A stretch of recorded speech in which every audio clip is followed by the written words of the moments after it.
listen, there's Joe Burrow, there's Kirk Cousins, and there's Jared Goff. I fast forward through all the Kirk Cousins stuff because it is boring as hell. I'm sorry, it is. He may be your guy, but like the storyline's predictable. We all know what happens. Kirk Cousins fails, and Michael Penix gets drafted. Like I was interested to see his reaction when Penix got drafted, but outside of that, I really don't care about Kirk Cousins. That story's over.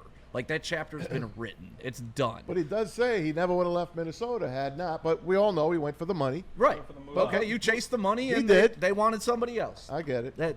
But Joe Burrow, he's right. Joe Burrow, it's kind of endearing to watch Joe Burrow go through what he went through, talking about transferring to LSU, going back to Ohio, and redeeming himself in his home state and stuff like that. I like the Joe Burrow stuff, but the Jared Goff stuff, man, like, I am not a cryy guy. I am not an emotional guy. Anson, you've known me for 20 years. Like, when have you ever really seen a tear come to my eye? Can't say that.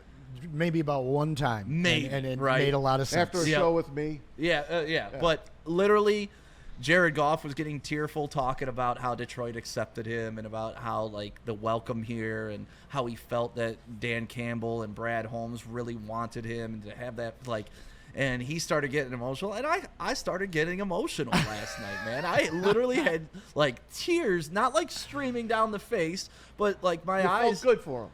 Oh, Your girl didn't see you crying, did she? I was about to say, did she get mad? Because I know you didn't cry. You're like me. You didn't cry. I didn't cry. Wedding. Yeah, I didn't cry at the wedding. Me no, either. according to me. Yeah, I'm not allowed to cry. I'm not allowed to cry at anything now. Yeah, but honestly, man, like, and that's why I just love the guy so much, and that's why it means so much to me, because I understand the journey. I understand what he means to the city. I understand what it's like to be doubted by a ton of people that tell you suck and you're never gonna make it. Like, listen, I was in radio for 20 years.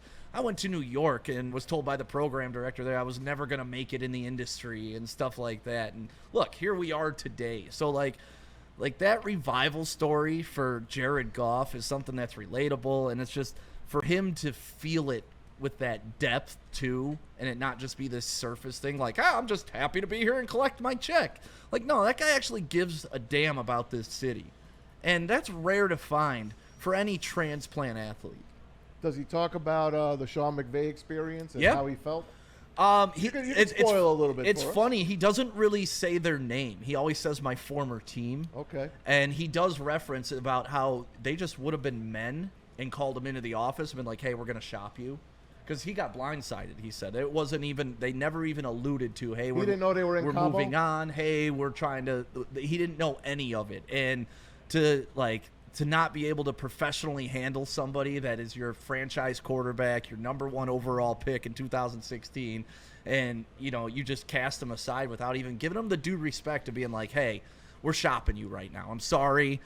We're looking for a regime change. And you could tell that still motivates him.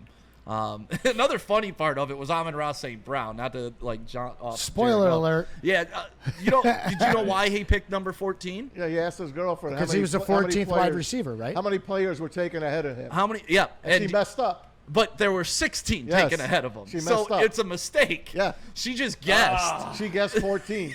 And then when he picked number 14, and then they went back, and he was like, wait, it's 16. But That's Goff's number. But he said Jared Goff looks better in 16 than him. But, that's why I love football so much, man.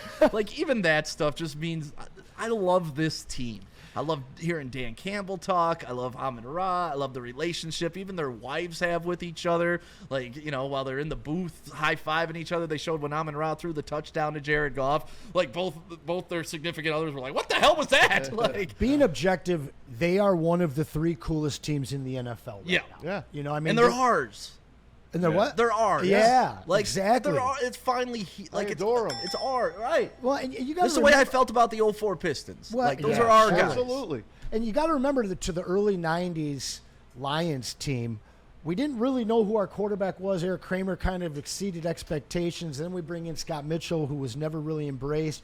We had this offensive line that was just a mauling one, and in less than a year's time, one of them has their back broken. Thumbs up Mike Utley, and then Andelsek gets killed, and you never really got a chance to fall in love with that team because right as they got good, they just disappeared off of the NFL landscape. This team is built to last. This team is going to be here for a long, long time. And this year again, in the draft, just a whole cast of characters from Tate Ratledge to the what is Isaac Tesla. Him I love too, but the later guy, I always forget his name, but Millet or whatever his name is, the kid that's the gunner, the return man, they have put so much time and focus on the culture, and it's not just what they create in the buildings, it's with the people that they bring here. Easily one of the coolest teams I've ever seen in my days watching. Hey Pete, did you put up the picture of under the Jared Goff thing? Put the picture up. Check out Jared Goff. This was from Netflix. Just a picture of who he has as his calendar girl behind him, and it's a girl. It's someone that a lot of us probably would have. Hang on, buddy. Anyway, you'll Dante see. 151 says that he has quite a potty mouth. A lot of F-bombs. Is that true? Yeah, especially on the field. Really? Yeah. I thought I feel Campbell like that's for sure football. does. No, Campbell, not really. Campbell's a lot of man. Come on, man. Like that's Dan Campbell. But I feel like that's football. Football to me is F-bomb. Yeah. And I love the part when Ben Johnson's like, hey, you're not supposed to be able to play good outside. What's going on? And they just laugh about it, and all the haters. And he hears it all. He hears Easy talking about he can't throw a deep ball, even though he's higher than 12% higher on completions over 20% than the rest of the league. Like, he hears all the BS that comes along with the doubters of Jared Goff. And you can tell he doesn't it doesn't bother him, but it definitely motivates him. Yeah. And he doesn't have rabbit ears, but he definitely. Does he like Easy? It didn't say in the Netflix series. But man, the fact that they picked Jared Goff for this is just fantastic for me. It is. I mean, they picked the Lions just a couple of years ago for Hard Knocks, and here we are again. And I can't wait till they pick the NFC North. Maybe the NFC North will be the Netflix team this year. You know how they pick a division? It's the NFC East. Oh, the East, got it. There's Jared. Thanks, Pete. That's a cover girl there. That's his wife. Yeah. That is the beautiful Kristen Goff. I'd have her up on my wall. wall. It's weird. I like that bathing suit. That bathing suit is fly. I recall Pat Mahomes having a 37.4 passer rating in a Super Bowl. Because that's a guy that can't have bad games, right? Right. Pat Mahomes is inflappable. He's perfect. He never has bad games. Doesn't throw any picks. But Jared Goff, when he has one bad game, we'll talk about it for 2 damn years in this city. Oh, well, we're New Money Lions fans, right? That's part of it. You're not used to winning and understanding that even good quarterbacks have bad games. That's just how it is. But have you seen that graphics that's floating around about Jared Goff versus Patrick Mahomes over the past 3 years?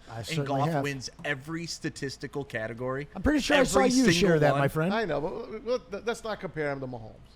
Why? Mahomes is on his own plateau. He is. He don't look at just the numbers. Man, why you do that? Pat Mahomes, come on, man. He's the best quarterback in the NFL, go. and it's not close. Sure, and he has 3 rings, but the thing that I'm trying to point out is that guys have bad games. Of course. Even on the grandest of stages. And if you look at Jared Goff's body of work is this his 4th year? What have we seen? 3 terrible games? Well, last year they lost 3 games, period. And those all weren't his fault. They all weren't his fault, that's for sure. Yeah, I mean, the last one you could put some blame on him, sure. And that's one of his 3 terrible games. Right, and unfortunately, bad time to have a bad game. I think he had the flu, which I hear, and I know he was concussed. Yeah, he got his ass on that hit. Yep. He was concussed. All right, he was. Yep. If you had a backup, a capable backup that they could have depended on, he might have been sitting out. But he played through it, and you could guarantee he was concussed. But they just were not ready for that game, and they ran out of bodies.